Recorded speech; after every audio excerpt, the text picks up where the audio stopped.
Hey, everyone. Tuesday,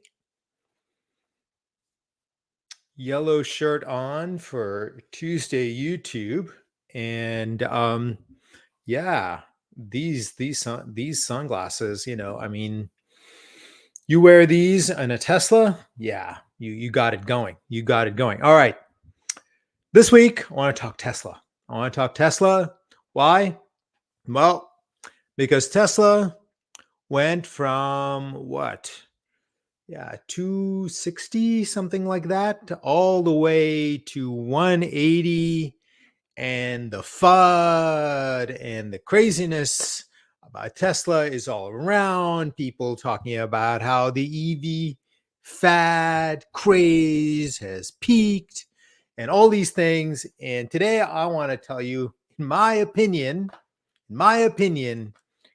Tesla is crazy cheap, crazy cheap. But before I get into all of that, let me do all the usual things very quickly, which is the legal disclaimer and disclosure, which is that this live stream and the content from ATG Digital Media is not investment or financial advice. It is presented as opinion, information, engagement, and entertainment. Next, any and all ATG digital content may contain errors, oversights, and mistakes. Hey, we're human beings and we make our best efforts, but despite that, stuff like that can happen. Understand that investment operations, which means, buying any stock, selling any stock, crypto, etc., have significant risk and can lead to the loss of your principal. Also, the owners, employees, contractors, own, trade, transact in the securities that are mentioned in this video, and all content from ATG Digital Media.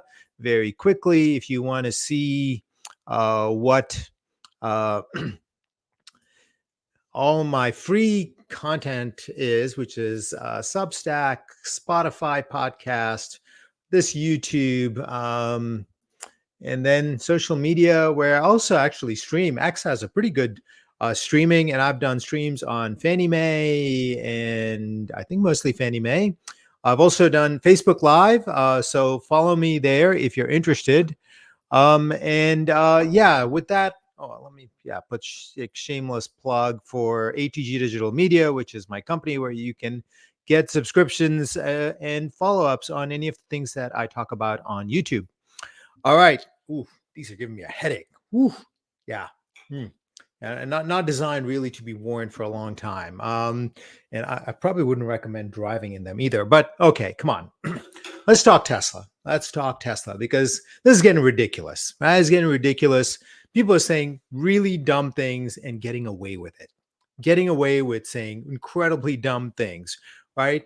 Number one dumb thing that has been going on for I'd say nearly 3-4 months, which is that EV sales are declining. Hey, folks, this is bogus. It's completely and utterly bogus. All right. I'm going to put up a tweet here. Let's see if I can do this.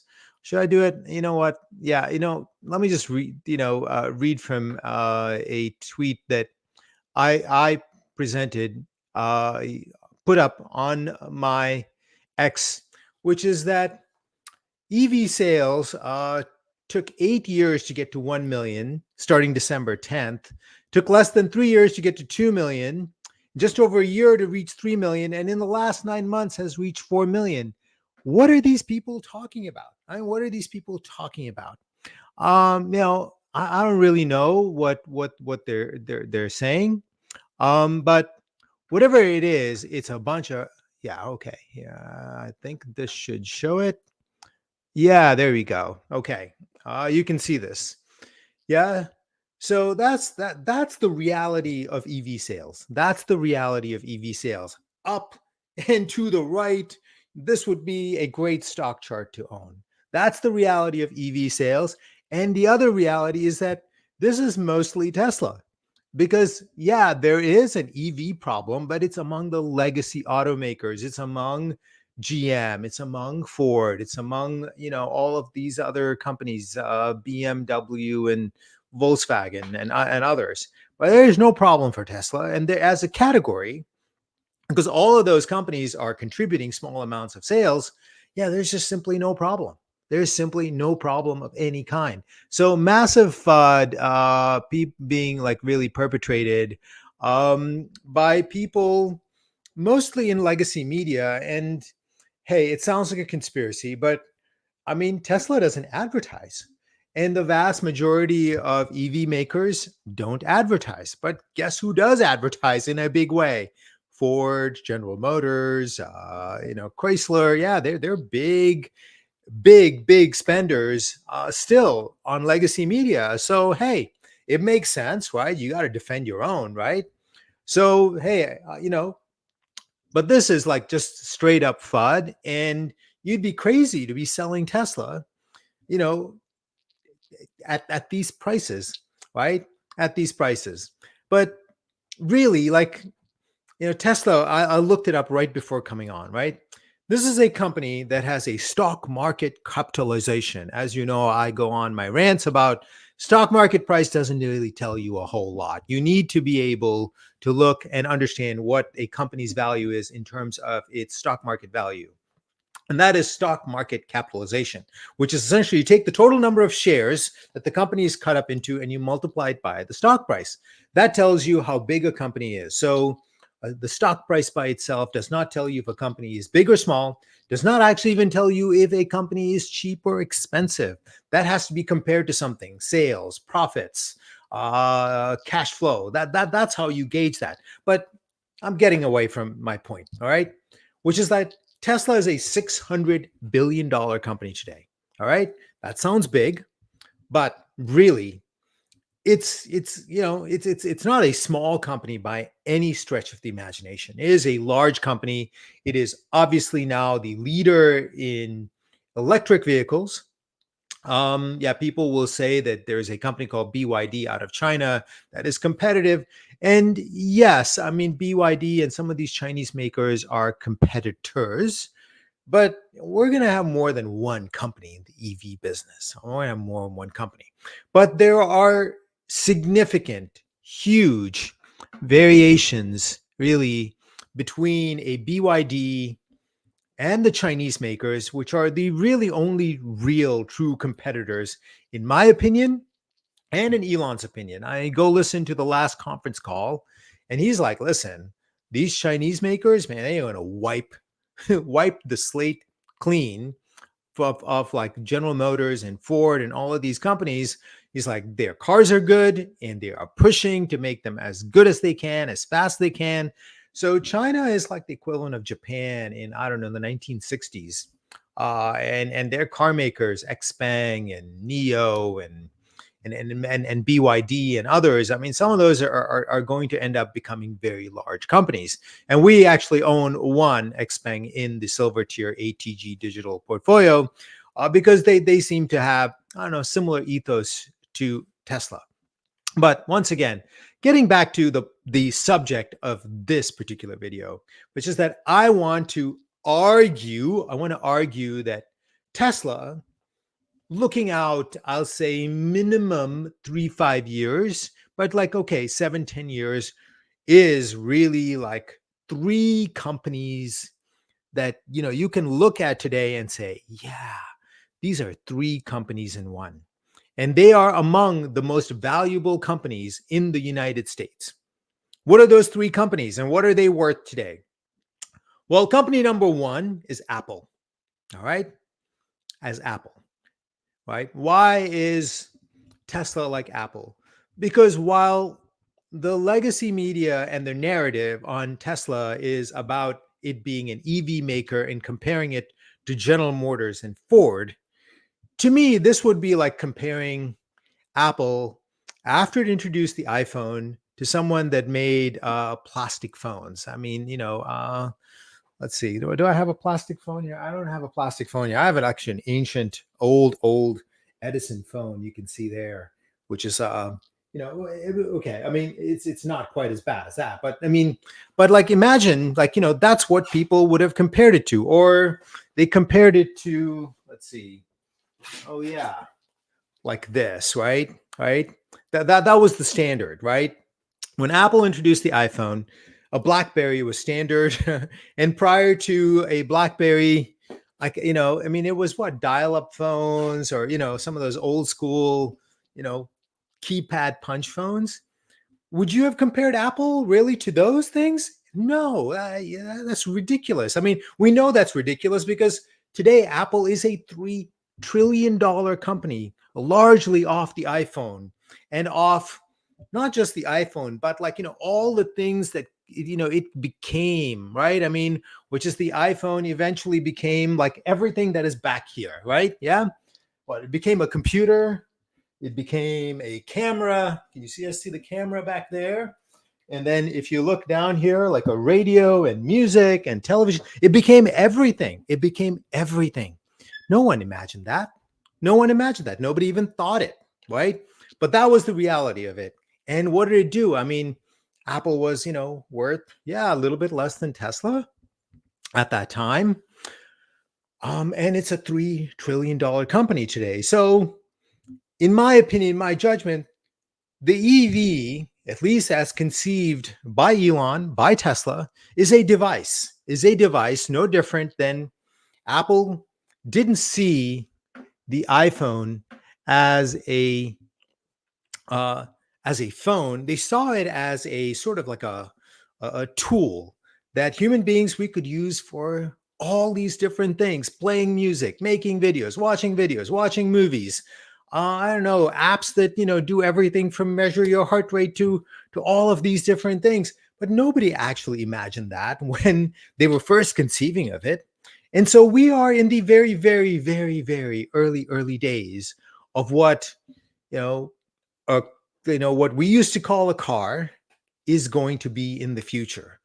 What apps, what utility, what way, what things will we look to do in a car, and who will capture that value? Who will capture that value? And I would tell you that, in my opinion, it's going to be Tesla that captures a significant amount of value.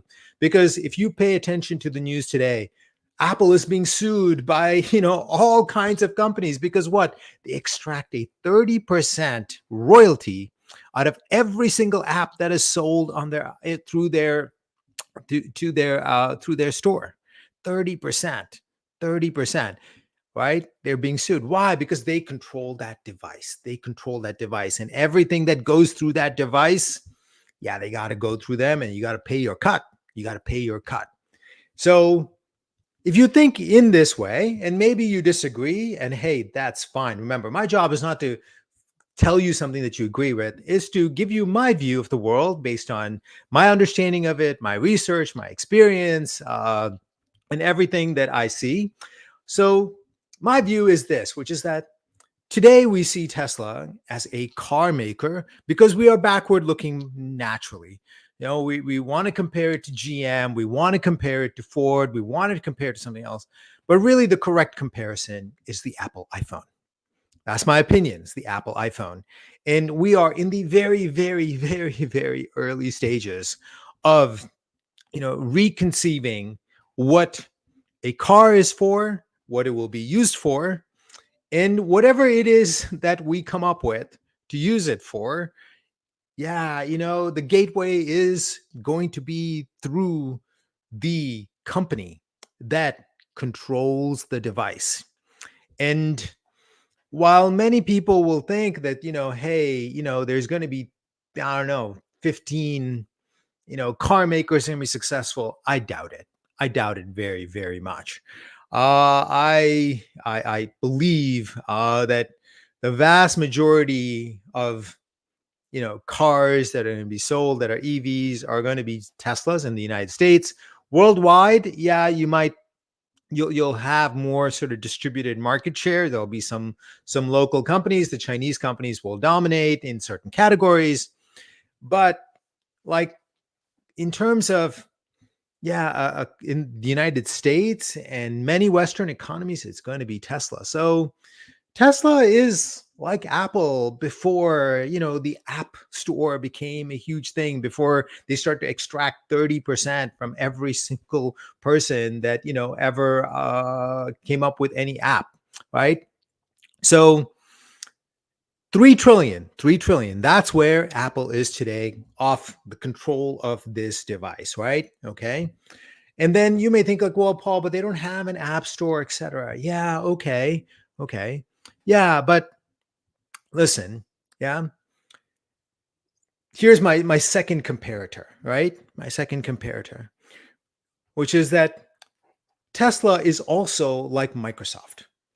Is also like Microsoft. Why? Well, because of its full self-driving software. How is it like Microsoft, right?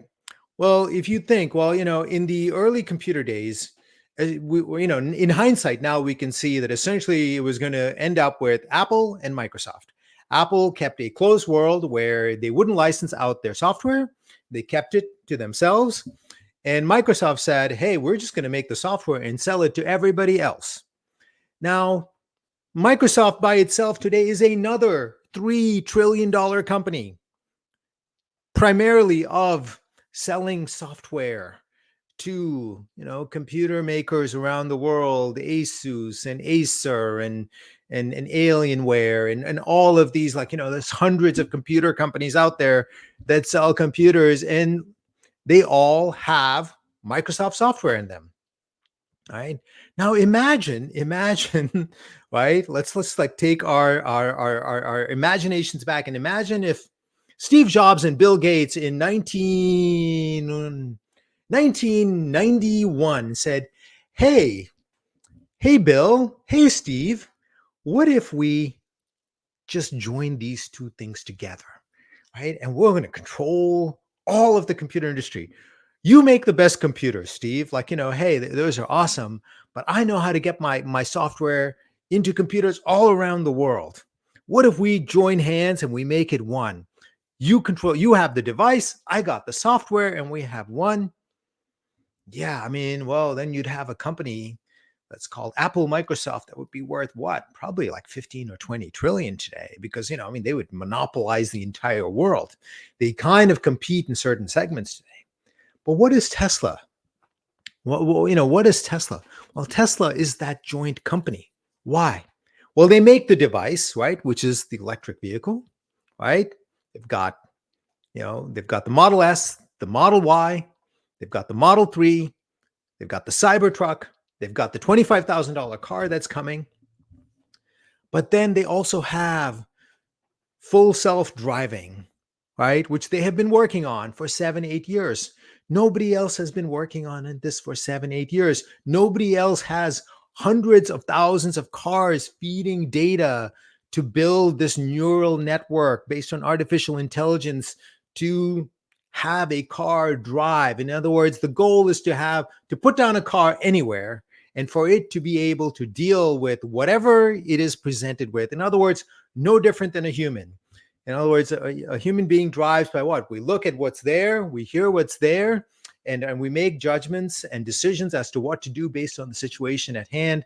And that is the vision-driven artificial intelligence neural network that is full self-driving. That's what it is. All right. Who else is working on this? Well, nobody. And you know what? No different than, Microsoft that got started early, or, if you want to compare it to Google Maps, why are all the later map, companies not as good? Well, because it's really hard to catch up. And you got to have hundreds of thousands of cars now feeding in data to have an artificial intelligence engine that is anywhere near as good. If anyone is going to solve self-driving cars, there's only one company that can solve it, because they have the data, they have the time spent, which is Tesla. Ain't nobody else going to do it. You would have had to have started when they started. You would have to have now hundreds of thousands of cars and what is eventually going to be millions of cars feeding data. They will have a real-time network of conditions, situations, construction, weather around the world being fed in. There will only be one neural network. And these are so expensive to build that, it's my guess is it's already too late for everybody else. It's too late for the Chinese manufacturers. It's definitely too late for GM and Ford. They don't have the money. And it's probably even too late for Google and Waymo, which is, the nearest competitor. Now, Google and Waymo are working on something different. They're doing robo taxis city by city. But Tesla is working on, like, a solution that like scales universally. In other words, you put a car down anywhere and it is going to drive itself. So, who will the future EV makers have to buy autonomous driving software from? Yeah, they ain't nobody else but Tesla. They ain't nobody else but Tesla. All right. So you see where I'm going with this? Yeah. Apple, yeah, device, Microsoft software, Tesla, yeah, together, right? So you add Microsoft and Apple, Apple and Microsoft, Microsoft, Apple, Apple, Microsoft, $6 trillion, people, $6 trillion. That is 10 times where Tesla is today. 10 times, 10 times, 10 times, 10 times, right? And you can be like, well, Paul, that's like 7 years in the future. Yeah, you know what? Markets are discounting mechanisms, especially as the confidence level of where it's going starts to rise. People's like, this is what's going to happen.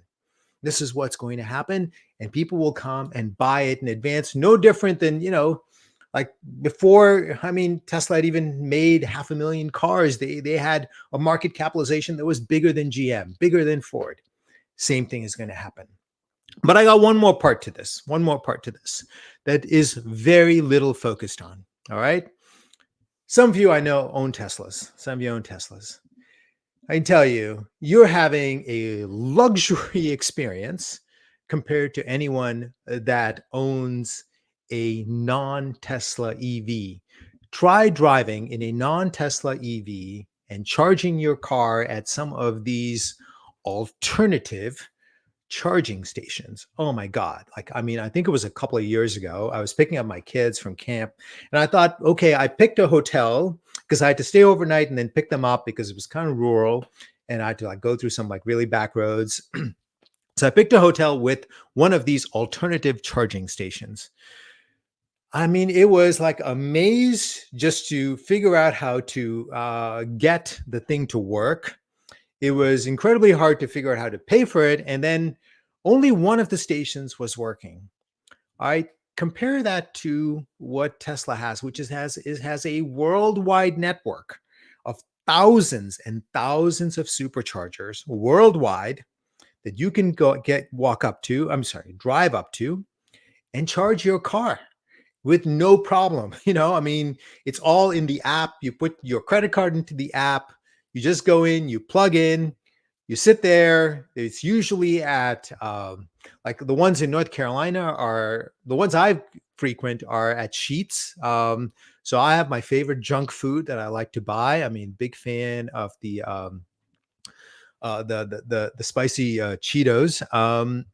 And then you sit there, you charge, and you leave.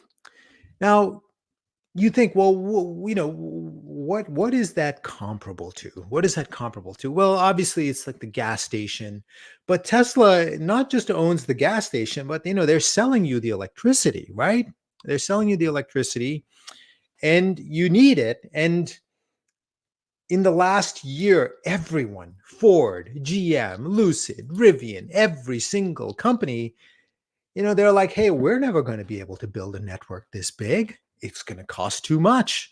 We can't get at, because you need high powered electric supplies to come in. All these things are difficult. They are not that easy.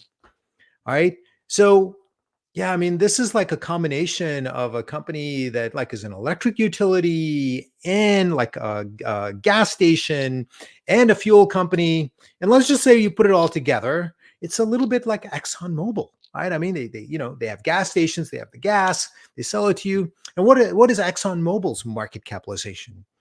$600 billion. $600 billion. So Tesla and Exxon are valued about the same today. All right, they're valued about the same today. Right?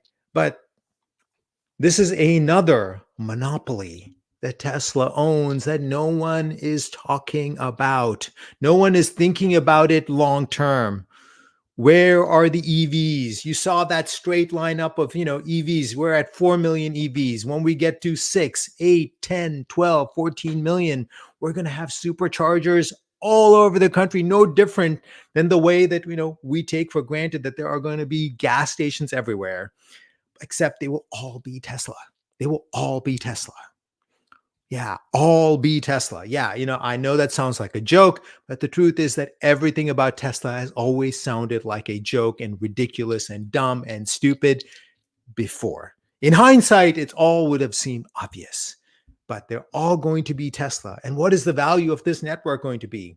Well, I say it's at minimum, what Exxon Mobil is today. So $600 billion. So you got Apple, 3 trillion, Microsoft, 3 trillion, Exxon Mobil, 600 billion.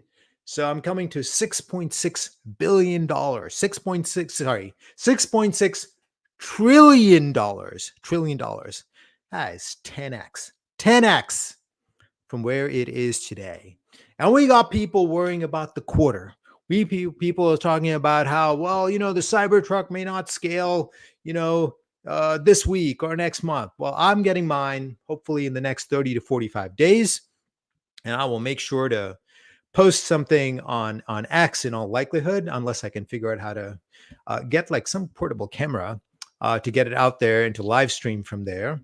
And look, the Cybertruck is the most advanced automotive technology like that we have out there. It's got a 48 volt electrical system that the car industry has been promising consumers for 50 years. What's the benefit of that? Well, much better efficiency, a lot less wires, a lot less complications, which means less maintenance.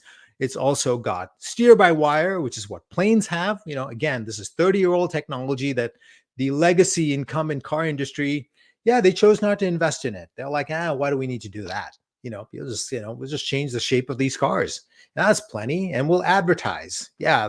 Marketing.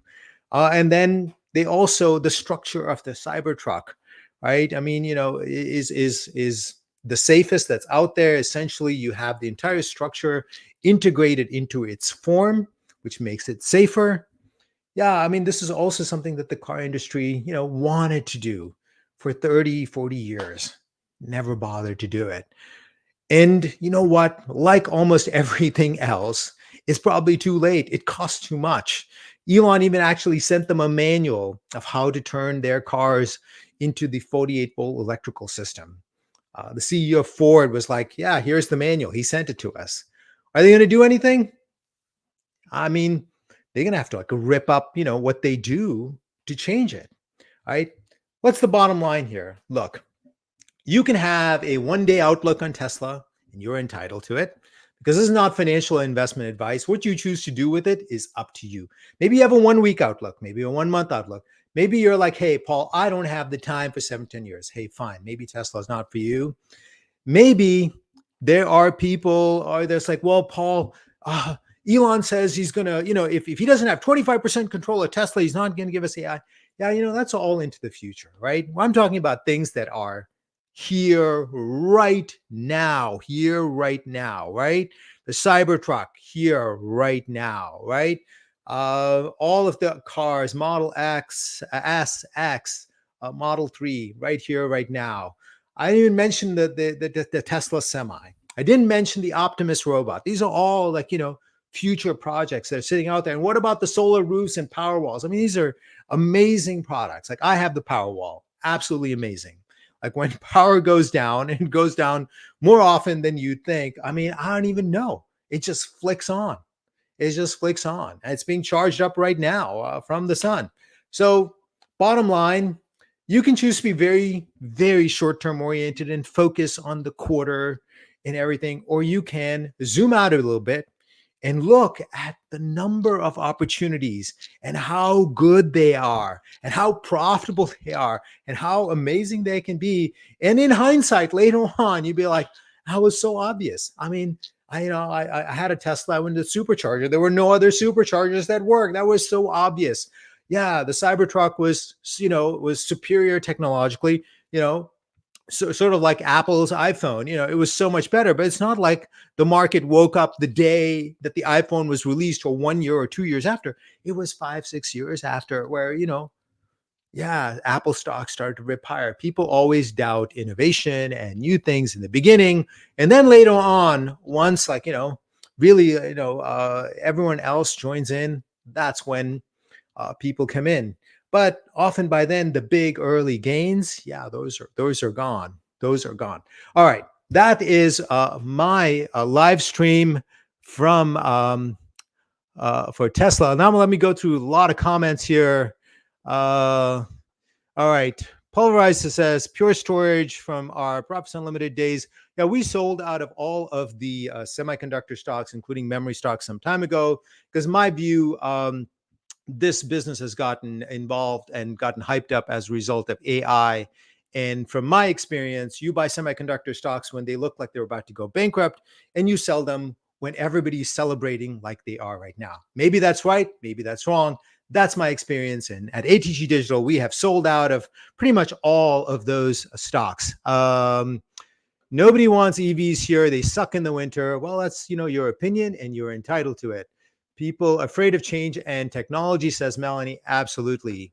The Poles are what, 1/4 car. The rest of the world can change, and us in the North have hybrids. You know what? That's probably true. They're probably going to be, special solutions, but remember, battery technology and range is going up by 3 to 5% every year. My very first Tesla, I think I had 250, maybe 235.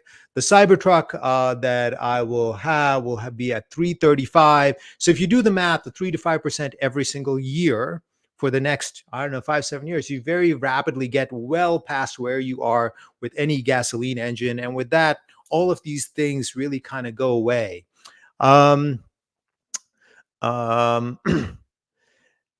Jeff says, I know of someone who cost themselves a 20K battery from letting it warm up in the morning too long. Well, you can also find people that have horror stories from internal combustion engine stuff that goes on.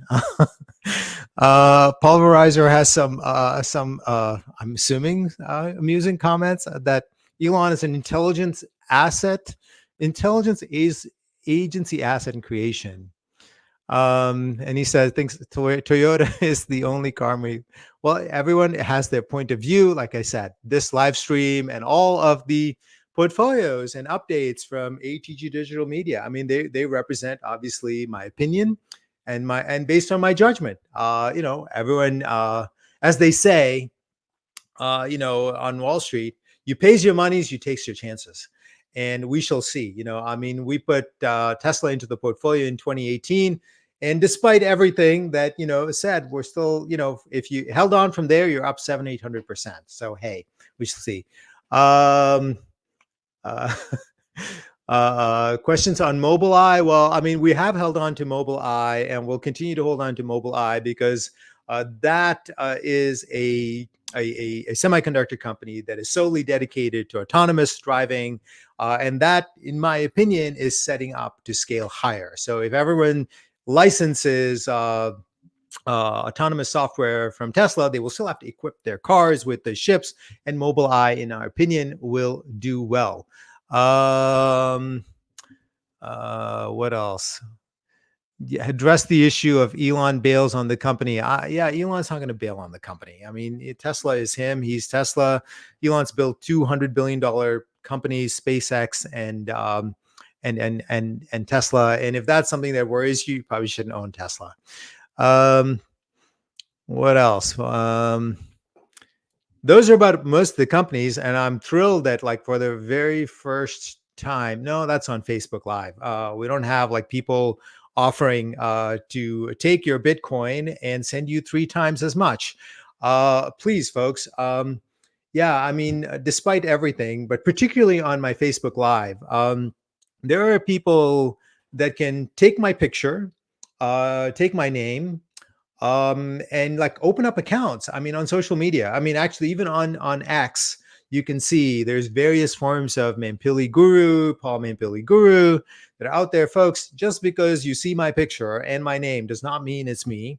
And I just want to let you know a couple of things, which is that number one, I'm never going to ask you to send me Bitcoin. Yeah, never. Yeah, or cash, or because I don't manage money, or like any crypto, right? That's number one. All right. And if you see anything out there, please help folks out. I've had more than one report of people who have sent Bitcoin, sent money to people, and we're talking about large amounts of money, 30, 40, in one case, $100,000. Yeah.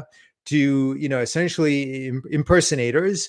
And then to find out like, oh, it was a scam. So number one, I'm not going to ask you to send me Bitcoin or cash or crypto, and I don't manage money. So somebody says they're going to do something like that for you. It's a fraud. It's a scam. We got subscriptions at ATG Digital Media, and that's it. That is it. All right. Second, I will not get into a personal chat with you. I just won't. Yeah. And I don't friend subscribers, and I don't follow them. Why? Because now it leads you to think that this can happen, because oftentimes, they will get you in a personal chat, direct chat, and this is where they will ask you for your financial details. And I am not going to ever get into a direct message with you, or a personal chat with you. So the moment they're asking for you to chat privately, it's not me. It's not me, right? And you're on the way to losing large amounts of money. Quickly, Richard asked about how about 3D systems. I still like 3D systems, right? I mean, hey, it's been a long time. But I still see the promise and the premise, if you will, for why 3D printing should be a big deal. Now, hey, obviously, I've gotten my timing way off, but the truth is that I did a presentation at the Banyan Hill Total Wealth Symposium on artificial intelligence was it 2019? I think it was 2019, right? Yeah. So, hey, sometimes I get the timing. It's not like I have a book that I can go to. It's like, so on this day of this year, this will work out perfectly. I'm putting together the world from reading, from thinking, from seeing what's going on, and then you have to translate it to the market. I still like 3D printing as a technology. I think it's an insanely valuable technology. Does that mean that 3D Systems or Stratasys, which we still own, are going to be incredible stocks? Yeah, I mean, hey, you can't think a technology is incredible and not be in it, right? I mean, so we still like 3D Systems. It's still at the silver tier at atgdigital.media. So, yeah. All right. This live stream is the longest live stream I've ever done. Thanks to everyone for showing up. Subscribe to my Facebook page, because oftentimes I'll do quick updates on sort of stocks that many people, in my opinion, probably care about, which are often the low price stocks like Fannie Mae or Freddie Mac, Tesla, and obviously Bitcoin, and also on X, where now you can live stream. More questions on hydrogen fuel cell. Well, my reading of history is that, once like sort of an industry picks a platform, that's the platform. And so, in the early days, there were EVs, but they couldn't figure out how to get the cost down. They couldn't get the range high enough. So, gasoline won out. In this cycle, and the cycles last, I don't know, 100 years. That's technological cycles. EVs have won out because they can find a way to reduce the cost, increase the range.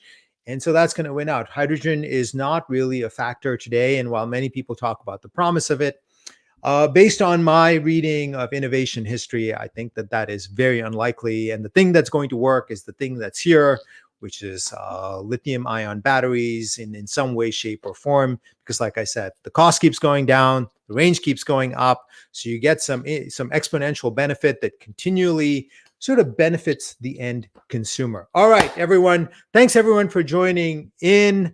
I'm going to end the live stream here. Thanks again. Come back again Tuesday, or maybe this week I'll do another one, particularly if anything happens with Bitcoin, any of the stocks. Thanks again. Bye, everyone.